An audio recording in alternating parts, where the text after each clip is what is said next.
Aranha, ex-goleiro, escritor e palestrante, é o convidado do Bate-Bola aqui no Estadão nessa semana. É prazer falar contigo, Aranha. O Aranha se tornou uma das vozes aí mais presentes no combate ao racismo, não só no futebol, né, mas também na sociedade como um todo. Enfim, só para contextualizar para as pessoas aqui, né, Aranha, tem muitos jovens aqui que acompanham a gente, mas 12 anos atrás, o Aranha, goleiro do Santos, sofreu insultos raciais, injúrias raciais numa partida do Santos contra o Grêmio, e o Aranha não se calou, né? O Aranha foi até o árbitro, algo que não era comum na época, né, Aranha? Enfim, os jogadores acabavam se calando, o Aranha foi avisar o árbitro, pediu para os câmeras filmarem, né, as pessoas ali o ofendendo, e teve uma repercussão muito grande que resultou em processos, né, a justiça atuando, e também na eliminação do Grêmio naquela partida. Aranha, para começar, eu te pergunto, desses 12 anos, você acha que teve alguma evolução nesse combate ao racismo no futebol? Eu acredito que mudou no sentido que as denúncias passaram a ser mais frequentes, né? As pessoas não denunciavam antes, então o número de denúncias aumentaram bastante, até pelo fato também de uma atitude e de como tudo aconteceu, acabou encorajando outros atletas também a se posicionarem, a tomarem atitude, né? Acho que a mudança principal que aconteceu foi nesse sentido, né? Da confiança, de poder fazer a denúncia, saber que vai ser ouvido. É claro que teve regulamentos, regras, leis, mas eu acho que o principal foi a atitude. Porque quando aconteceu contigo, você foi até o árbitro, né? E hoje a FIFA criou um protocolo, né, em que o árbitro pode ser avisado, né, pelo jogador se está sofrendo a injúria ou de um outro jogador ou dos torcedores, e o árbitro paralisa a partida. Naquela época não tinha isso, né? Então, assim, a tua atitude ali até chamou a atenção por causa disso, né? Muitos jogadores ali ouviam, se calavam, porque sabiam que talvez não fosse ter uma consequência, né? Eu fui até o árbitro e relatei para ele, e eu disse, porque o árbitro também é negro, daquela partida, ele era um árbitro negro, Sim. né, um árbitro negro. Então, eu falei com ele, falei, cara, tá vergonhoso para nós dois, tá feio isso aí, você tá ouvindo tudo isso, tá? Porque as pessoas confundem muito, as pessoas sempre falam, aquela garota, não era aquela garota, eu seria incapaz de escutar, de enxergar ela no meio de tanta gente, é porque era um volume muito grande de muitos torcedores, né, ouso dizer que, sei lá, talvez metade do estádio estaria fazendo a mesma coisa, para eu ter essa percepção do que estava acontecendo, né? E quando eu fui para ele relatar nesse sentido, o que eu imaginei que ele iria fazer, o que iria acontecer? Ele iria parar o jogo ali por um instante, comunicar lá com o assistente, e você ia falar de alguma coisa no alto-falante do estádio, né? No som do estádio, pedindo para que parasse com a manifestação e o jogo seguir normal. A minha ideia era essa, eu achei que isso que iria acontecer. E acabou que ele não quis tomar uma atitude nenhuma, e quando eu retorno para o gol, aí os ataques se intensificaram. Daí a gente volta de novo, e aí mais uma vez ele nega, e aí ele me ameaça com um cartão. Quando ele me ameaça, aí eu fico revoltado, e a sensação que o torcedor tinha, não, aqui é assim mesmo que funcionam as coisas. E aí eu acabei me revoltando, mas depois de todas essas circunstâncias, né? E o que você acha desse protocolo que a FIFA criou, do árbitro parar o jogo, poder suspender a partida, até cancelar? Você acha que funciona ou você acha que é só algo paliativo ali que na prática não adianta muito? A gente viu um caso recente até do Vinícius Júnior, o jogo parou e tal, mas depois continuou, o jogador continuou jogando também, né? O jogador que ele acusa de ter feito a injúria. Como que você vê esse protocolo? É muito complicado porque a gente já tem o VAR, né? Que está sempre parando as partidas e trazendo para o nosso ambiente aqui do racismo, você parar o jogo para fazer uma denúncia é muito complicado porque mesmo com as imagens mostrando o que tinha acontecido, o torcedor gremista ele se enfurece com a Aranha até hoje, né? E naquela época muito mais. Então assim, você tendo provas já é complicado, imagina quando você não tem provas. Né? Então, tem que ter muita cautela, porque senão você acaba banalizando também toda essa pauta, toda essa situação. Né? A gente vê lá que o fato do jogador ter colocado a camisa para tampar a boca na hora de falar, isso aí mostra que alguma coisa tinha. Entende? Alguma coisa aconteceu. mas talvez se ele não tivesse colocado a camisa, tivesse falado de alguma forma, o ângulo não favorecesse, né, seria gerado um desgaste gigante e muitas pessoas estariam acusando o Vinícius Júnior de estar mentindo, né, de estar usando essa situação para se promover ainda mais, para ser um coitado, um vitimista, né. Então, o fato dele ter colocado a camisa na boca para esconder a fala dele já mostra que alguma coisa legal não estava saindo dali. Você falou essa questão de ser acusado de vitimismo, né? O Vinícius é bastante, principalmente na Espanha ali, né? Muitas pessoas dizem que ele provoca muito, que ele, né, nesse jogo teve uma comemoração de gol e que ele usaria essa questão, né, da injúria racial, do racismo aí como uma, enfim, uma maneira de desculpa para ele poder provocar tudo mais. Como que você vê o Vinícius Júnior, né? Porque você foi um precursor, assim, né? Realmente eu não me recordo de jogadores que tenham batalhado tanto quanto você ali para poder, né, nessa luta contra o racismo, para poder mostrar para as pessoas o que acontece nos estádios. Como que você vê o Vinícius, assim, que ele tem um alcance gigantesco, né, jogando no Real Madrid, titular da seleção brasileira, como que você vê o Vinícius nesse processo todo? Olha, ele não precisa mais, não precisa mais no sentido de ser, ele é um cara estabilizado financeiramente, né, já ganhou o suficiente para muitas e muitas gerações, ele joga na maior seleção do mundo, que é a seleção brasileira, joga no maior time do mundo, né, no Real Madrid, então, assim, é conhecido mundialmente, então ele tem muita força, né, ele tem muitas condições de hoje poder enfrentar, bater de frente, de se expor dessa forma, porque ele não tem mais o que perder, nada a perder, entende? É diferente do jogador brasileiro que está lutando para sobreviver, que está lutando para conseguir alguma coisa para sua família, de repente ir lá se expor, entrar numa luta dessa, levantar uma bandeira e virar o alvo, e a retaliação vem de qualquer forma, mas quando vem para o Vinícius Júnior, vem de uma outra forma, né? Em que poderia atingir ele? Talvez ter tirado a bola de ouro dele, né? Mas isso aí não muda muita coisa. Agora, quando você leva para o lado financeiro, para o lado da carreira, que está tentando chegar em algum lugar, buscar alguma coisa, né? Eu dou o exemplo do Pelé. O Pelé teve muita inteligência para lidar com isso naquele momento, porque talvez, se o Pelé tivesse enfrentado de uma outra forma, né, nós não teríamos o rei do futebol, né? Um cara querido no mundo inteiro, reconhecido no mundo inteiro, porque ele teve inteligência para lidar com isso. Então a gente tem que ter inteligência, saber o momento certo, saber quando a gente pode, quando a gente não pode se manifestar, saber se isso vai ajudar ou não vai ajudar. E eu acho que o Vinícius Júnior está nesse momento, né? Ele já atingiu o máximo em tudo.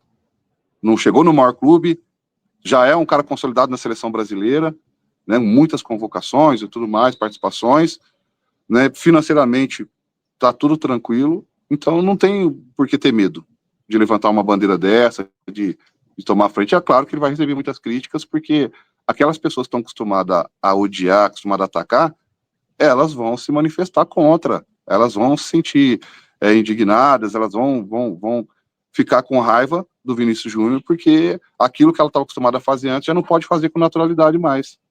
Você acha que tua carreira se prejudicou um pouco, Aranha, depois do que aconteceu lá em Porto Alegre? Você acha que, enfim, tua carreira talvez tivesse sido diferente se você tivesse, talvez, não se pronunciado, ou se não tivesse acontecido o fato também? Bom, eu acredito que, por eu ser um jogador já experiente naquela época, já tinha uma idade avançada, né, estava com 33 para 34 anos, né, então eu já tinha caminhado uma estrada muito longa, mas dali para frente eu virei um encrenqueiro, o agitador, né, e isso talvez tenha atrapalhado o final da minha carreira, né, isso aí atrapalhou por um lado, por outro lado foi muito benéfico para mim, assim, eu sou muito feliz com o rumo que as coisas tomaram, né, mas eu virei um encrenqueiro, eu virei um agitador, e então os clubes não querem estar associado a isso, né, naquele momento que era tudo uma novidade ainda. Então, até hoje, tudo que acontece em relação a racismo, o pessoal da imprensa me procura. E aí, quando eu estava jogando futebol, estava jogando ainda, então, algumas vezes eu tinha que me ausentar de treinos para poder participar de grandes eventos relacionados a isso, né? Às vezes eu estava, o torcedor ou a comissão técnica poderia achar que eu não estava concentrado no jogo, porque um dia antes eu ia participar de alguma coisa grande relacionada a isso, né? E também usavam se falava muito o Aranha está usando isso para se promover. Então eu deixei de frequentar os programas esportivos, os maiores que tinha, eu deixei de frequentar programa esportivo, porque eu sabia que eles iam dizer que eu estava usando o racismo para me promover. Então eu comecei a participar de outros tipos de programas que não eram esportivos, né? Há raras as exceções que eu atendia, e quando você para de frequentar e começa a falar não para os programas esportivos, você tendo um esportista, você deixa de vender o seu peixe, como a gente fala na gíria, assim, né? A gente deixa de vender o peixe, a gente deixa de agradar, começa a desagradar um monte de gente, seu caminho começa a ficar mais difícil para você receber um elogio, uma crítica sincera. Isso aconteceu comigo. Você acha, então, que jogadores que não estão nesse patamar do Vinícius, jogadores aqui no Brasil que jogam em times menores, é mais complicado comprar essa briga, né? Sim, por isso que a gente vê no basquete americano, na NBA, que os jogadores se posicionam, eles têm uma posição política, social mais firme, mais contundente, porque no primeiro contrato que ele assina com a franquia, ele já resolve a vida financeira dele. No primeiro contratinho que ele assina, ele já se estabiliza. Então ele pode tomar certas atitudes, certos posicionamentos, né? No Brasil não é assim. Mais de 90% do jogador brasileiro não ganha R$ 3.000, não trabalha o ano inteiro, não recebe todos os salários, né? Quando a gente leva assim, fala de Neymar, Vinícius Júnior, Gabigol, entre outros assim, é 0,00, muitos zeros, 0,1%, que é a minoria, é um sonho. Ser um jogador desse nível é a mesma chance, é a mesma coisa que ganhar na loteria, né? É muito difícil, a grande maioria não vive essa realidade. Então, quando você consegue atingir esse status, por que não usar o seu poder, a sua influência de maneira positiva, né? Passando bons exemplos, né? Se eles são patrocinados por grandes marcas, porque eles influenciam, pode influenciar a estudar, a ter um bom caráter, a ser uma pessoa decente, a combater a todos os tipos de discriminação, né? E a punição, assim, a gente tem visto, trazendo aqui para a América do Sul, né? Acontece sempre em jogos, né, da Libertadores, da Copa Sul-Americana, quando clubes brasileiros principalmente vão jogar em alguns outros países, a Conmebol meio, por exemplo, ela multa, né? Ela aplica multas, mas assim, não tem aquela punição esportiva, como aconteceu até com o Grêmio naquela época, né? O Grêmio acabou sendo eliminado da Copa do Brasil. Você acha que essa punição esportiva, por exemplo, eliminação, perda de pontos, ela poderia educar um pouco na marra, principalmente torcedores, assim, que talvez não queiram prejudicar o seu time? Se o cara não vai deixar de ser racista, mas o cara pelo menos vai deixar, talvez, de externar o racismo dele.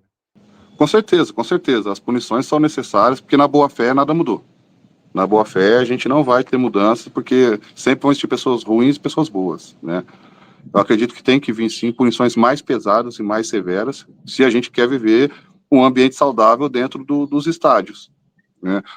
Nós vimos aí no passado recente no Brasil como era violento o futebol. Você ia assistir uma partida de futebol, você não sabia se voltava vivo para casa. Era cada absurdo que a gente via em relação à violência, e quando você levava um pouco mais para trás, a violência era tamanha que as pessoas tinham a liberdade de atirar objetos dentro do campo, no árbitro, no jogador. Era comum arremesso de chinelo, rádio, pilha, pedra, né? Então, vieram as punições, e com as punições, o comportamento, a gente foi moldando o comportamento, né? Então, agora a gente tem uma diminuição, não total, mas uma diminuição muito grande da violência, fora dos estádios ali, mas agora a gente também tem que cuidar dentro dos estádios, o ambiente, para ser um ambiente saudável de festa. O futebol deixou de ser um ambiente de festa, um ambiente de ódio, né? Você leva o seu filho, a criança, o adolescente para o estádio, para ele ter vínculo com o time, ter um sentimento de amor pelo aquele clube, para ver uma partida de futebol, um espetáculo, e chega lá, você aprende só xingamentos, aprende a odiar o outro, cânticos homofóbicos, é só raiva no futebol. Se o time ganha, é festa; se o time perde, você vira uma pessoa violenta. Então, acho que esse ambiente que precisaria ser mudado, e só através das punições.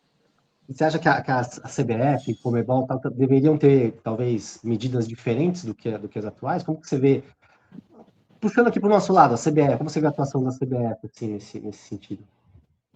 Bom, eu acredito que, assim, o futebol, ele só vai ter grandes mudanças para melhor a partir do momento que determinadas ações, determinados crimes, né, comecem a prejudicar o lado financeiro. O futebol é um negócio, né? Então, se o racismo dentro de campo começar a afastar o torcedor de consumir esse produto, a CBF, a Conmebol, a FIFA, rapidinho vai começar a achar fórmulas para resolver isso, né? A violência das torcidas dentro do estádio estava afastando o torcedor do campo. Então, tiveram leis, punições severas de banir o torcedor e várias outras coisas, o clube, para poder acabar com isso e resolver dentro dos estádios esse problema. Então, você vê que as soluções, elas só aparecem quando começa a mexer no bolso, né? Por isso que é importante. Cara, e como que tá, enfim, teu pós-carreira, você, enfim, tá dando palestra, você escreveu livros, e como que tá o Aranha aí pós-carreira no futebol? Hoje eu sou coordenador técnico aqui de um time, o time é de Washington, D.C., né, da capital dos Estados Unidos. O time profissional hoje é lá, esse time existe desde 2016, assim, é uma franquia nova. Esse Então, time é de Washington e a categoria de Hiper, base em Valinhos, né? O Hiper. é o Hyper. Hyper, claro. Hyper, isso. O Hyper, ele é de Washington, e o profissional, e a categoria de base, ela fica em Valinhos, que a gente tem do sub-11 até o sub-20. Mas provavelmente o ano que vem vai ter o profissional aqui também. Então eu sou coordenador técnico nesse time, e como escritor também, trabalho com as minhas palestras, que é uma coisa que eu já fazia desde 2004. Por isso muitas pessoas se espantavam, falavam, mas como assim, agora o Aranha entende da história do Brasil, agora ele entende de racismo, agora ele é escritor, agora ele... Não, era uma coisa que eu já fazia parte do meu mundo desde muito cedo, né? E eu tinha passado por outros episódios também, né, de racismo, tinha me manifestado da mesma forma, só que aquele episódio da Arena do Grêmio aconteceu no momento que a internet explodia, as redes sociais explodiam, então foi o auge dos smartphones, assim, então rendeu tanto, né, e com alguém que tinha algum conteúdo para poder falar. Então, a minha vida hoje, pós-futebol, eu só dei sequência numa coisa que eu já fazia, que eram as palestras, né, e eventos, e sou coordenador aqui no Hyper. Aranha conversou com a gente hoje aqui no Bate-Bola. Aranha, muito obrigado pelo papo aí. Enfim, um assunto que vira e mexe vem à tona, né? Enfim, eu estava falando esses dias que a Libertadores começou para os brasileiros na semana passada e com certeza, infelizmente, nós vamos ter casos, enfim, quando os times brasileiros jogarem em outros países aqui da América do Sul. Obrigado, Aranha. Obrigado pelo convite. Até a próxima.